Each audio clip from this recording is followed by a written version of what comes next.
सच्चिदानंद सद्गुरु अक्कलकोट निवासी श्री स्वामी समर्थ महाराज की जय।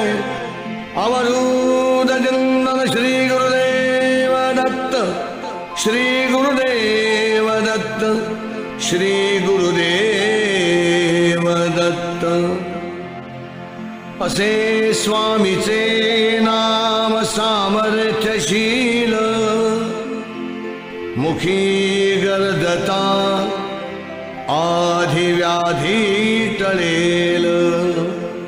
भक्तावरी करी समर्थ आलोट प्रीती, करा भक्त हो नित्य स्वामींची भक्ती, करा भक्त हो